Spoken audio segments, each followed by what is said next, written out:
Our first reading of today is taken from the book of Jeremiah, chapter 17, verses 5 to 10.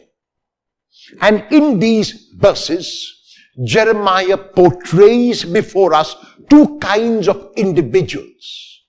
The one kind of individual, he says, is a person who puts his or her trust merely in externals, in worldly things, in riches, in power, and in wealth.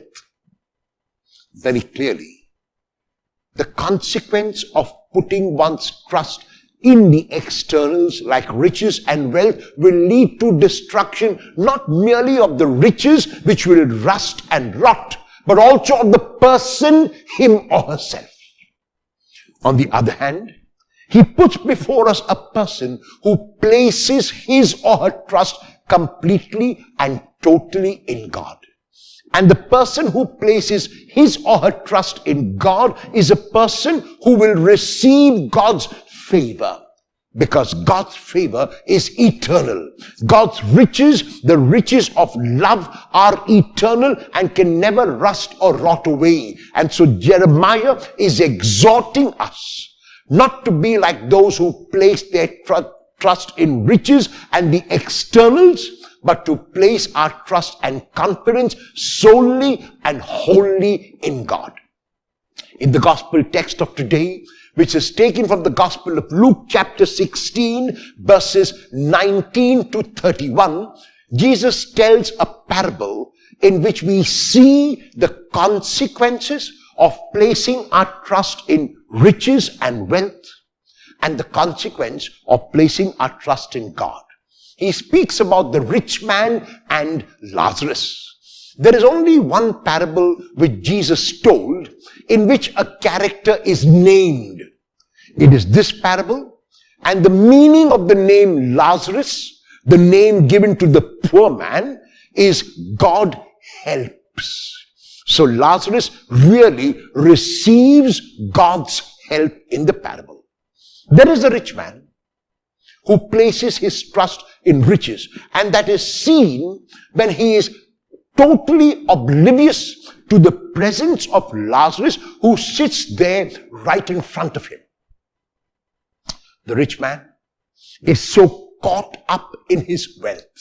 The rich man is so caught up in himself. The rich man is so caught up in his riches that he lets his riches become God. He lets his riches possess him. He lets his riches have him. Because the riches have become an end in themselves. He cannot see beyond his nose. He cannot look at the needs of others. His needs are all that matter to him. His needs are all that must be satisfied. There is a poor man, Lazarus, who even wants to eat the scraps that fall from the rich man's table. Lazarus has put his trust in the Lord.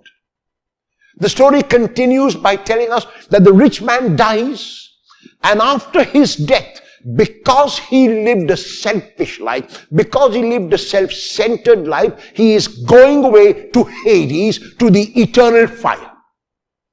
Lazarus, the poor man who placed his trust in God, is taken by the angels and now sits in the bosom of Abraham.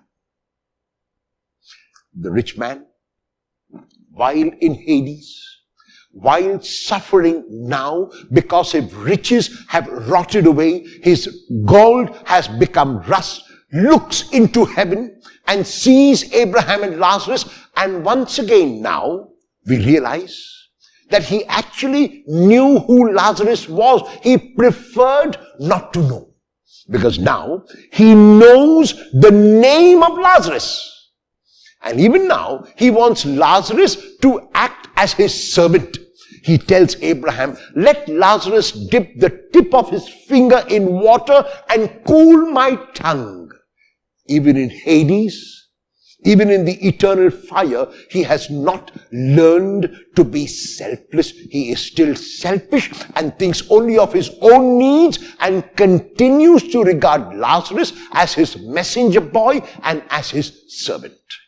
Of course, this cannot be done, and Abraham tells him that in no uncertain terms. The person responds, the rich man responds by asking Abraham now. An iota of selflessness creeps into him when he says that he wants Lazarus to go and warn his brothers who are still alive and who still live as if their riches are God, who still live as if their riches are an end in themselves, to warn them not to do what he did.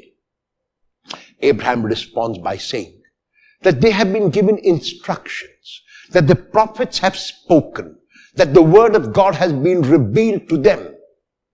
He continues by saying, no, Father Abraham, but if someone should go back from the dead, and there is a reference here to the Lord's resurrection, his brothers will believe. Abraham responds by saying, for those who believe, no proof is necessary. For those who do not believe, no proof is sufficient. Are you one who needs proof to believe? Or has all the proof that you need already been given in Jesus?